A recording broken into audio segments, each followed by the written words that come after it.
आज बोरमध्ये फोन पडता पडता वाचला. तर मित्रांनो, मी तुमचा ब्लॉगर मयूर. आज सकाळी सकाळी बाहेर भरपूर पाऊस चालू होता. पाऊस काही थांबत नव्हता आणि आज आम्हाला टाकायची होती नवीन बोरची मोटर.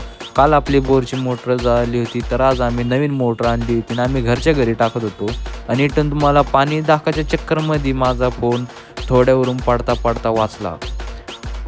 आणि इथं आमची चालू आहे कारवाई. आणि ही आमची नवीन बोरची मोटर हे 4 इंचाची. पहिले आमची 3 इंचाची होती, आत्ता शिल्लक आणली.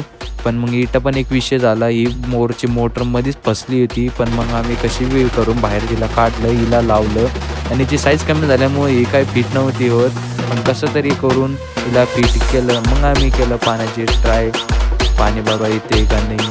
आणि इथं आम्ही लिकेज वगैरे पूर्ण चेक वगैरे करून घेत होतो, कारण की मोटर काय बस नव्हती. आणि इथून मी आलो माझ्या मित्राकडं, भागीशकडं.